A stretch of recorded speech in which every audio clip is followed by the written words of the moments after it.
আপনারা জানেন অসংখ্য মায়ের বুক খালি হয়েছে কিনা বলেন। আমার এই চোখ, এই দুই চোখ দেখেছে 5 তারিখ জামগড়া আশুলিয়ার ইউনিক স্ট্যান্ডের রাস্তায় আমি দাঁড়ানো, আমার চোখের সামনে দিয়ে গুলিবিদ্ধ অসংখ্য মানুষ নিয়ে যাওয়া হয়েছে।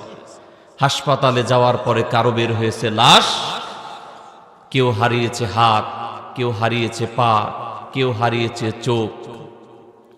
আপনারা দেখেছেন, এখনো নিউজ দেখেন, গত সপ্তাহখানেক আগেও আব্দুল্লাহ নামের আমাদের এক ভাই শহীদ হলেন। 5ই আগস্ট তার গুলি লেগেছিল মাথার মধ্যে, দীর্ঘদিন চিকিৎসা দেওয়ার পরে সুস্থ হয় নাই, দুনিয়া থেকে চলে গেছেন। এইভাবে 5 শতাধিক আল্লাহর বান্দারা চোখ হারিয়ে ফেলেছেন, দৃষ্টিশক্তি হারিয়েছেন, হাজারের অধিক জীবন চলে গেছে। আমরা হৃদয় থেকে দোয়া করছি, আল্লাহ এদেরকে তুমি শাহাদাতের সুউচ্চ মাকাম দান করো। আমরা একটা কথা বলতে গেলেও হিসাব করা লাগতো, টুপিটা পড়তে গেলেও হিসাব করা লাগতো, ঠিক কিনা বলেন। দাড়ি মুখে উঠতেছে, ছোট ছোট দাড়ি হচ্ছে, না জানি কে বলে যে শিবিরে যোগ দিছে, ঠিক কিনা বলেন। এই ভয়, এই হতাশা যাদের মাধ্যমে দূর হলো, যাদের এই ত্যাগের বিনিময়ে, আমরা হৃদয় থেকে দোয়া করছি, আল্লাহ তুমি শাহাদাতের সুউচ্চ মাকাম দান করো। বিশেষ করে এখনো আপনারা জানেন হাসপাতালের বেডে কাতরাচ্ছে অনেক মানুষ। অনেক দৃশ্য যেটা আপনার দেখলে, আপনি যদি মানুষ হন, যেই দলই করেন, যদি আপনি মানুষ হন, আপনার চোখের পানি ধরে রাখা যাবে না। 13-14 বছর একটা ছেলে 7-8-এ পড়ে, একটা হাত কেটে ফেলছে, ফুটফুটে সুন্দর কমলার মতো চেহারা, মিডিয়ার ক্যামেরা ওর দিকে ধরছে, ও বলছে আমার হাত হারাইছে, কি হয়েছে, মানুষ তো স্বাধীন হয়েছে। আপনি কি করে ভুলে যাবেন তাদের, বলেন। আরে আপনি যদি মানুষ হন, তাহলে ওদের এই ত্যাগ, ওদের এই কোরবানি আপনাকে হৃদয় থেকে স্মরণ করতেই হবে, ঠিক কিনা বলেন। আমরা হৃদয় থেকে দোয়া করছি, আল্লাহ যারা হাত হারিয়েছে, পা হারিয়েছে, কৃত্রিম হাত পা লাগালে তো সেই আসল হাত পা আর হবে না। ওর কত স্বপ্ন ছিল, আর এই স্বাধীনতার জন্য আল্লাহর কুদরতি সাহায্য ছিল, ঠিক কিনা বলেন। নইলে বিশ্বাস করেন, মায়ের কাছে সন্তানের চাইতে আর প্রিয় কিছু আছে পৃথিবীতে? আর প্রিয় কিছু নাই সন্তানের চাইতে। মা তার দুধের সন্তান, কয়েক মাস বয়স, এটারে কোলে করে নিয়ে আসছে, কোলে করে নিয়ে আসছে। সাংবাদিকরা বলছে, আরে আপনি পাগল হইলেন নাকি, দুধের বাচ্চারে নিয়ে কেউ আসে?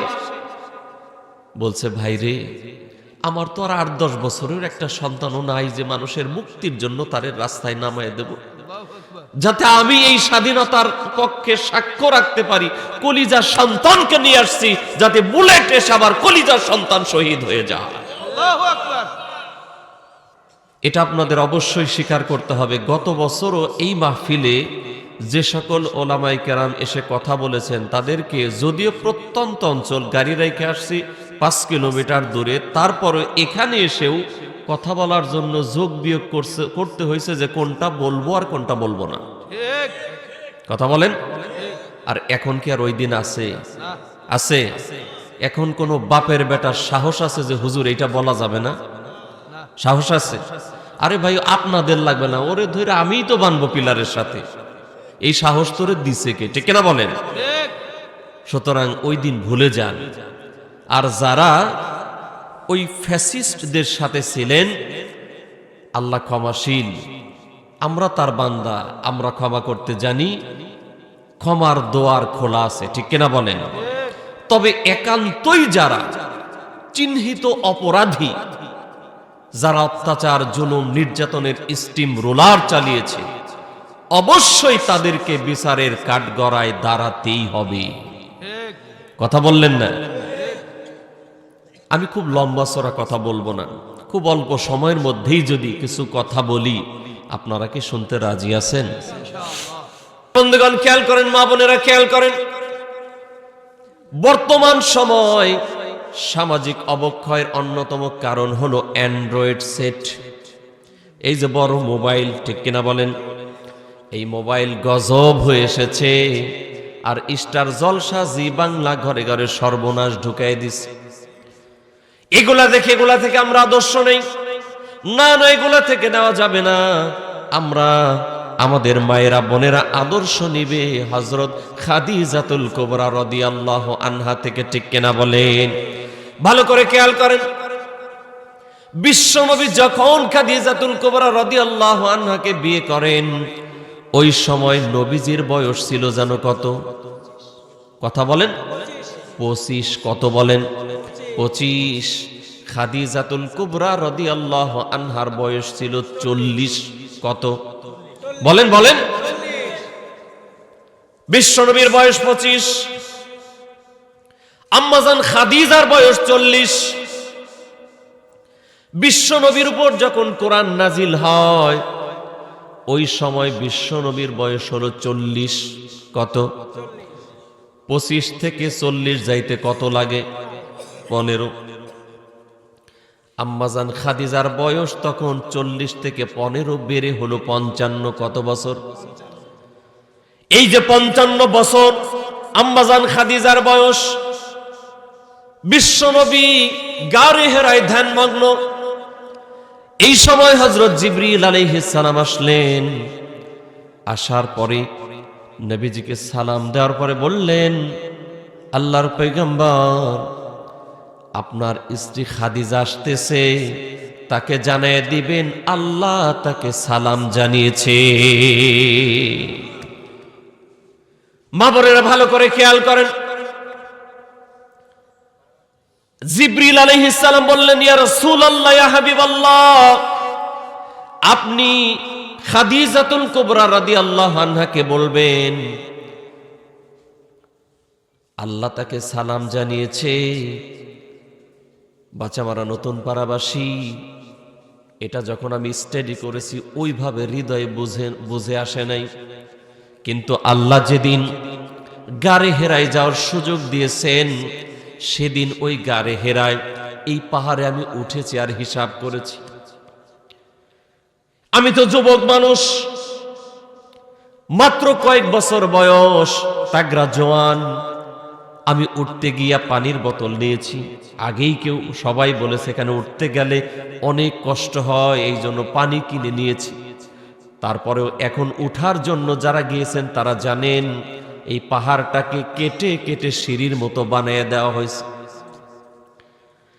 বিশ্বনবীর সময় এই সিস্টেম ছিল না। পাহাড়ের মতো পাহাড়কে কেটে কেটে সিঁড়ির মতো বানিয়ে দেওয়া হয়েছে। শুধু তাই না, আবার জায়গায় জায়গায় রেলিং লাগিয়ে দেওয়া হয়েছে যাতে ধরা যায়।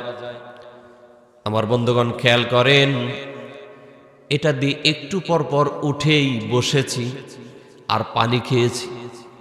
সর্বশেষ কয়েক ঘন্টা যাওয়ার পরে ওই চূড়ায় উঠেছি যেখানে বিশ্বনবী ধ্যানমগ্ন ছিলেন, প্রথম কোরআন নাজিল হয়েছে যেখানে। এই গাড়ি হেরায় যখন উঠলাম, তখন উঠছি আর বারবার মনে পড়ছে, আল্লাহ তুমি আমাদের মা বিশ্বনবীর স্ত্রী খাদিজা রাদিয়াল্লাহু আনহাকে সালাম তো দিবাই, কেন দিবা না? এজন্যই তো তুমি সালাম দিয়েছো। আমি যুবক মানুষ, তাও উঠতে কত কষ্ট হয়, সিঁড়ি বানাইয়া দেওয়া, রেলিং লাগানো। অথচ আজ থেকে 1450 বছর আগে আম্মাজানের বয়স 55 বছর। 55 বছরের একজন মহিলা তোমার দোস্তের জন্য খাবার নিয়ে এসেছে যখন, কত কষ্ট হয়েছে তখন। বাচ্চামারা নতুন পাড়াবাসী খেয়াল করেন, 55 বছর বয়সে বিশ্ব নবীর জন্য ওখানে খাবার নিয়ে উঠেছেন। আল্লাহ এমনি সালাম দেন নাই, তার গুণের কারণে তাকে সালাম দিয়েছেন, ঠিক কিনা? মক্কার 5 জন ধনীর একজন সে হওয়ার পরেও কোনদিন বলেন নাই, স্বামী আজকে ঘরে খাবার নাই কেন? আপনারা সবাই শুনেছেন, 1000 বার ওয়াজে শুনেছেন, বিশ্বনবীর পরিবারে এমন হয়েছে দিনের পর দিন, সপ্তাহের পর সপ্তাহ চুলায় আগুন জ্বলে নাই, তারপরেও আম্মাজান খাদিজা একদিনও বলেন নাই স্বামীরে খাবার নাই কেন, আমি এত ধনী মহিলা ছিলাম, সব তো আপনার কাছে দিয়ে দিছি, আজকে আমার কেন না খেয়ে থাকা লাগবে, একদিনের জন্য বলেন নাই। শুধু তাই না, বিশ্বনবী দিনের দাওয়াত দিয়ে যখন এসেছেন, মানুষের কাছে ঘুরে ঘুরে দাওয়াত দিয়েছেন, ইয়া আইয়ুহান নাস, হে মানুষ, কুলু, তোমরা বলো, লা ইলাহা ইল্লাল্লাহ, আল্লাহ ছাড়া কোনো ইলাহ নেই, মাবুদ নাই, উপাস্য নাই, তুফলিহুন, তোমরা সফল কাম হয়ে যাইবা। এই দাওয়াত নবীজি যখন ঘুরে ঘুরে দিয়েছেন, কেউ বা গালি দিয়েছে, কেউ বা কটু কথা বলেছে, কেউ বা পাথর ছুঁড়ে মেরেছে, কেউ বা থুথু মেরেছে বিশ্ব নবীর গায়ে। যখন সারাদিন দাওয়াতি কাজ করে ঘরে এসেছেন, সেই প্রিয়তম বিশ্ব নবী মুহাম্মদ সাল্লাল্লাহু আলাইহি ওয়াসাল্লামের স্ত্রী আমাদের মা খাদিজা রাদিয়াল্লাহু আনহা তখন পাশে বসে তাকে আগলে ধরে সান্ত্বনা দিয়েছেন, মন খারাপ করবেন না, হতাশ হবেন না, আজকে হয়তো আপনার দাওয়াত কেউ গ্রহণ করে নাই, আগামীকাল আবার যাবেন, ঠিকই আপনার দাওয়াত মানুষ গ্রহণ করবে। বলেন সুবহানাল্লাহ। চারদিকে মানুষ যখন হতাশ করেছে, তখন আম্মাজান সাহস জুগিয়েছেন। ঘরের ভিতর খাবার ছিল না, কোনোদিন মুখ দিয়া বলেন নাই। এই জন্যই আল্লাহ রাব্বুল আলামিন স্বয়ং তাকে সালাম জানিয়েছে। শুধু তাই না, আম্মাজান আয়েশা সিদ্দিকা রাদিয়াল্লাহু আনহা বিশ্ব নবীর সবচাইতে কনিষ্ঠ স্ত্রী। এই আয়েশা সিদ্দিকা রাদিয়াল্লাহু আনহা বলেন, আমি খুব বেশি ঈর্ষা করতাম খাদিজাকে নিয়ে, কারণ নবীজি যখনই হাত তুলতেন চোখের পানি ছেড়ে দিয়ে বলতেন, আল্লাহ, কালেমার দাওয়াত দিতে গিয়া মানুষ যখন আমাকে হতাশ করে ফেলতো, কেউ বা গালি দিত, কেউ বলতো পাগল, কেউ বলতো জাদুকর, এইভাবে নানান কথা যখন বলতো, আমি ঘরে ফিরে আসার আগে কেউ আমার পাশে ছিল না, কিন্তু আমার খাদিজা কখনো আমাকে দূরে ঠেলে দেয় নাই, আমাকে কাছে বসে বসে আমার সাহস জুগিয়েছে। আল্লাহ কিয়ামতের ময়দানে আমি যেন আমার ওই খাদিজাকে ভুলে না যাই। নবীজি হাত তুলে তুলে দোয়া করতেন। একদিন আয়েশা সিদ্দিকা রাদিয়াল্লাহু আনহা বললেন, আল্লাহর হাবিব, আমি আপনার সব চাইতে কম বয়সের স্ত্রী, আমাকে বাদ দিয়া আপনি একজন বৃদ্ধা মহিলার জন্য এত বেশি কান্নাকাটি কেন করেন? তখন নবীজি বলেছেন, আয়েশা রে, তোমরা আমার সুদিনের সাথী, আর খাদিজা ছিল আমার দুর্দিনের সাথী। এই মক্কায় যখন আমার কোনো ঠাঁই ছিল না, তখন খাদিজা আমাকে আশ্রয় দিয়েছে। মানুষ যখন আমাকে দূর দূর করে তাড়িয়ে দিয়েছে, ওই সময় ঘরে আসার পরে খাদিজার পাশে বসলে আমার সেই কষ্টগুলো খাদিজা দূর করে দিয়েছে। ও আমার মায়েরা বোনেরা, একদিন বাজার করতে পারে নাই, কাজ হয় নাই, আপনি ঝাড়ি দেন গোলামের পুত, গোলাম খাওয়াইতে যদি নাই পারো শানছিলি কেন? বলে কি না? স্কুলে যাবে সন্তান, 10টা টাকা চাইছে, পকেটে বাবার টাকা নাই, বলছে বাবারে কালকে দেব, আজকের মতো যাও। আপনি বলছেন, ঝাড়ি দিছেন, স্বামীর সাথে কটু কথা বলছেন, ও মা, ও বোন, এই কথা বলা যাবে না, এই কথা বলা যাবে না। কোনো বাবা চায় না তার সন্তান কষ্টে থাকুক, ঠিক কিনা বলে? আমার বন্ধুগণ, এই জন্য আমাদেরও দায়িত্ব আছে, আমাদেরও দায়িত্ব আছে। আমরা অনেক মানুষ আছে স্বয়ং সম্পূর্ণ সুস্থ, কোনো সমস্যা নাই, তারপরেও সারা দিন বাজারে বৈশা চা খায় আর আড্ডা দেয়, কাজে যায় না, এমন ভাদাইমা এই বাস আমার নতুন পাড়া আছে না নাই? আছে আছে। ওরে বাবা রে বাবা, তাহলে তো এটা এই জায়গায় না কইলেও হইতো নাকি? যদি ওই ভাদাইমারা যাওয়ার সময় ধরে হুজুর আমাকে কথা তো কল লাগতো কেন? হ্যাঁ হ্যাঁ, ভালো করে খেয়াল করেন। আপনি সুস্থ কাজ করতে যান না ইচ্ছা করে, এই কারণে যদি আপনার পরিবারের কেউ না খেয়ে থাকে, আপনার কবিরা গুনাহ হবে। ভালো করে খেয়াল করতে। নবীজি আমার বিশ্বনবী মুহাম্মদ সাল্লাল্লাহু আলাইহি ওয়াসাল্লাম, তার প্রতি খাদিজা রাদিয়াল্লাহু আনহা যেমন আন্তরিক ছিলেন, বিশ্ব নবীও কোন স্ত্রীর বেলায় আন্তরিকতার অভাব ছিল না। খেয়াল করেন, নবীজি আমার একদিন দাওয়াতি কাজ শেষে বাড়ি ফিরে এসেছেন। এসে দেখেন নবীজির সবচাইতে কনিষ্ঠ স্ত্রী আমাদের মা আয়েশা সিদ্দিকা রাদিয়াল্লাহু আনহা ঘুমিয়ে গেছে। পাশেই দেখা যায় বলের মধ্যে, গামলার মধ্যে, গামলা চেনেন তো আপনারা, গামলার মধ্যে ডিশ কর না, আচ্ছা ডিশের মধ্যে, এই ডিশের মধ্যে আটার দাগ দেখা যায়। এর মানে বিশ্বনবী বুঝলেন হয়তো আটা নিয়ে রুটি বানাইতে চাইছে ছোট মানুষ, ঘুমে ধরছে, গিয়ে হেলান দিছে, ঘুমায় গেছে। ভালো করে খেয়াল করেন। এদিকে কথা কয় কে? যে এদিকে, আচ্ছা আপনারা খেয়াল করেন, শেষ করে দিচ্ছি, শেষ করে দেব কয়েক মিনিট আর। খেয়াল করেন, বিশ্বনবী এসে দেখলেন এই ডিশের মধ্যে আটার দাগ দেখা যায়। নবীজি ভাবলেন হয়তোবা রুটি বানাইতে গেছিল, ঘুমিয়ে গেছে, ছাগলে হয়তোবা খেয়ে ফেলছে আটাগুলো।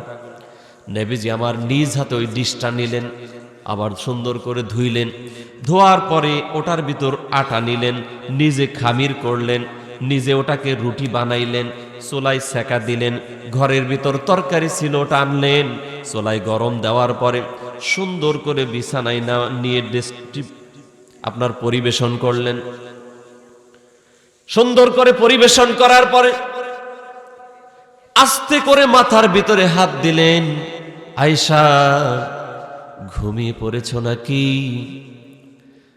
মাথার ভিতর আস্তে করে ডাক দিয়া যখন মিষ্টি করে ডাক দিলেন, আয়েশা রাদিয়াল্লাহু আনহা চোখ মেলে তাকায় দেখেন সামনে রুটি, তরকারিও সামনে হাজির। আমাদের মা আয়েশা যদিও ছোট্ট মানুষ, লজ্জা পেয়ে গেলেন। তার তো মনে পড়ে গেল, আরে আমি তো রুটি বানাই নাই, তরকারিও তো আমি গরম করি নাই, এত সুন্দর করে সামনে কে দিল। লজ্জায় চেহারা লাল হয়ে গেল, লজ্জা পেলেন, কোনো কথা বলতেছেন না। তখন বিশ্বনবী বললেন, আয়েশা রে, মন খারাপ করো না, আটার দাগ দেখলাম ডিশের মধ্যে। আয়েশা সিদ্দিকা রাদিয়াল্লাহু আনহা বললেন, প্রিয়তম স্বামী আমার, আমি আটা নিয়েছিলাম রুটি বানানোর জন্য, কিন্তু একটু ঝিমুনি আসছে, ওটা অমনি রাইখা বলছে যে একটু ঝিমুনি দিয়ে যাই, আবার কাজ করব, আপনি তো হয়তো আসতে দেরি হবে। নবীজি বললেন, আটা তো পেলাম না, আটার দাগ পেলাম ডিশের মধ্যে। তখন আয়েশা সিদ্দিকা রাদিয়াল্লাহু আনহা বললেন, তাহলে হয়তো বা ছাগলে খেয়ে ফেলেছে। নবীজি আমার বললেন, আয়েশা রে, মন খারাপ করো না, আমি ওই ডিশটাকে নিয়েছি, সুন্দর করে ধুয়ে ওর ভিতর আটা দিছি, খামির করছি, রুটি বানাইছি, এই যে তরকারিও গরম হয়েছে। এবার ভালো করে খেয়াল করেন, বিশ্বনবী আমার নিজ হাতে রুটি ছিঁড়লেন, গোশতর ভিতরে লাগাইলেন, ঝোলের ভিতরে লাগাইয়া নিজ হাতে আয়েশা সিদ্দিকা রাদিয়াল্লাহু আনহার মুখে তুলে দিলেন। আল্লাহু আকবার। আয়েশা সিদ্দিকা রাদিয়াল্লাহু আনহা লাজুক ছিলেন, অত্যন্ত লাজুক ছিলেন, চোখ দিয়ে পানি পড়তে লাগলো।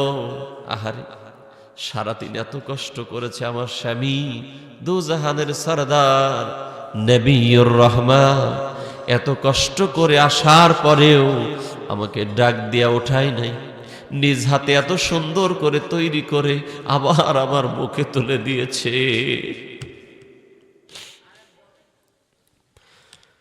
এবার বিশ্বনবী মুহাম্মদ সাল্লাল্লাহু আলাইহি ওয়াসাল্লাম চোখের পানিগুলো মুছে দিলেন,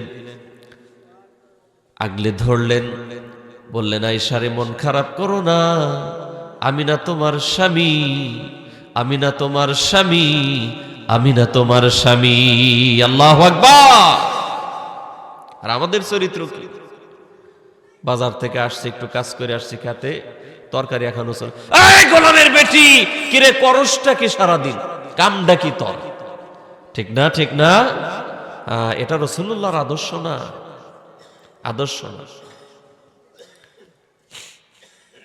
এটা রাসূলুল্লাহর আদর্শ না। আমরা তো গালি যখন দিই ওরে সহ, ওর মা সহ, ঠিক না? এটা রাসূলুল্লাহর আদর্শ না। এই জন্য আমাদের উভয়েরই স্যাক্রিফাইস, কম্প্রোমাইজ থাকতে হবে। আল্লাহ তাআলা আমাদেরকে সেই তৌফিক দান করো, বলেন আমিন। আর একটু জোরে বলেন আমিন। লেট মি ফিনিশ, সর্বশেষ কথা। এটা মাহফিল মসজিদের নাকি? মসজিদেরই তো। খালি বছর বছর মসজিদের মাহফিল দিবেন, নামাজের মোটেই দরকার নেই নাকি? কি বলেন? না নামাজের দরকার আছে? হুজুরকে, ইমাম সাহেবকে, আব্দুল করিম ভাই, ফজরে কয়জন হয়? 5-7 জন হয়। এই এলাকায় বাড়ি আর আশপাশের লোকজন নাই তো নাকি? আছে, আছে। এদের জন্য কি নামাজ শীত ধরে না? আল্লাহ হিদায়াত দান করো, বলেন আমিন। দেখেন আমাদের নবী যখন দুনিয়া থেকে চলে যান, ওই সময় কিন্তু হাসান হুসাইনের কথা বলেন নাই, ফাতেমার কথা বলেন নাই, বলেছিলেন আসসালাত আসসালাত আসসালাত ওয়া মা মালাকাত আইমানুকুম, নামাজ নামাজ নামাজ, আমার উম্মতেরা নামাজ। এই নামাজ এত দামি। সবাই একটু জবান ছেড়ে উত্তর দেন, এখন দিন না রাত? অনেকের মনে সন্দেহ আছে, হুজুরে ভুলই ধরে নাকি নাকি এখন দিন না রাত? এখন যে রাত তার প্রমাণ কি? হ্যাঁ, এই যে সঠিক উত্তর, অন্ধকার। রাতের পরে যেটা আসে ওইটা কি? দিন। দিন দিন তার প্রমাণ কি? আলো। অন্ধকার প্রমাণ করে রাত, দিন আলোয় প্রমাণ করে দিন। আমি যে মুসলমান প্রমাণ হইল নামাজ। প্রমাণ কি? না দাড়ি নাকি?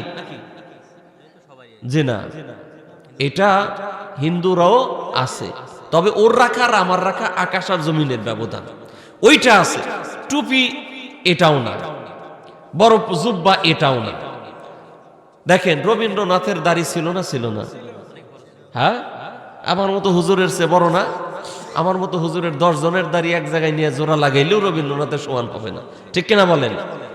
তাহলে এইটা মুসলমানের পরিচয় না। খ্রিস্টানদের যে পণ্ডিত আছে, পাদ্রী, ওরা জুব্বা ছাড়া পরেই না, পাঞ্জাবি পরে না, তাও আবার ধবধবে সাদা, কালারিংও পরে না, জুব্বা পরে। তাহলে ও কি মুসলমান? জোরে বলেন। এবার বলেন, এই মোদির আগে যে সরকার ছিল, নাম কি ছিল? মনমোহন সিং। ওর মাথায় পাগড়ি ছিল না? ছিল না? ও বাটা পাগড়ি ছাড়া চলতোই না, ঠিক না? তাহলে এইটা দিয়া মুসলমানের পরিচয় হয় না। মুসলমানের পরিচয় নামাজ। কি জোরে বলেন, সবাই বলেন। দেখেন, মনে করেন অচেনা একটা লোক এই এলাকায় আসছে, হঠাৎ করে নামাজের সময় হয়েছে, কোথায় মসজিদ আছে সে জানে না, মুখে দাড়ি নাই, মাথায় টুপি নাই, পরনে পাঞ্জাবি নাই, ক্লিন শেপ করা, একেবারে সফাং সফা, বুঝেন নাই? ক্লিন শেপ করা, প্যান্ট শার্ট টাইটুই লাগানো, কিন্তু দেখলেন হাত বেঁধে পশ্চিম দিকে এরকম দাঁড়ায় আছে। এরপরে দেখেন যে আবার রুকুতে হবে। সিদ্ধান্ত আপনাকে নিতে হবে, নামাজ পড়বেন কি পড়বেন না? পড়বেন তো ইনশাআল্লাহ? আল্লাহ তৌফিক দাও, বলেন আমিন। আর একটু জোর বলেন আমিন। কারণ সামনে কবর আছে না নেই? জোরে বলেন। কবরের ভিতর প্রশ্ন হবে কয়টা? 3টা কমন আমরা জানি, কিন্তু প্রশ্ন আরো হবে ইমানদারের জন্য 5টা। কয়টা? এটা কি প্রথম জানলেন আজকে? ইমানদারের জন্য কয়টা? এর ভিতর একটা আছে সাইকোলজিক্যাল। কেটা? সাইকোলজিক্যাল। এই প্রশ্নটা কি? ইমানদার কবরে যাওয়ার পরেই তার যখন রূহ তাকে দেওয়া হবে, সাথে সাথে দেখবে যে সূর্য ডুবে যায়।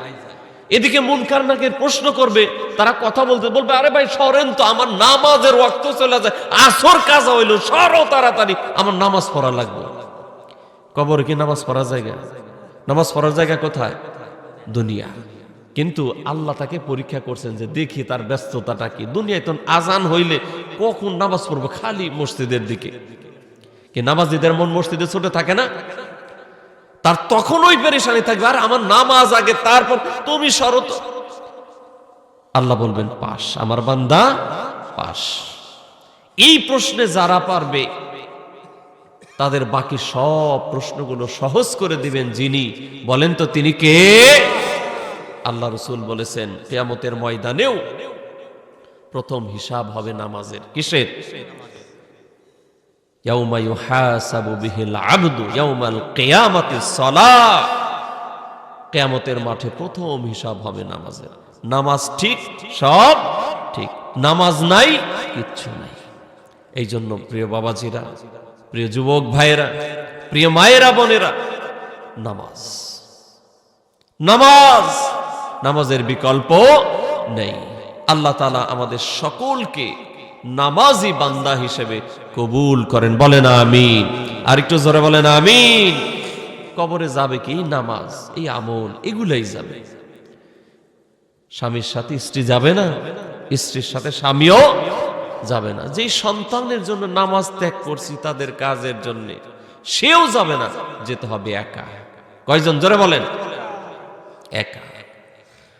কবরে কি করে রবে একা একা?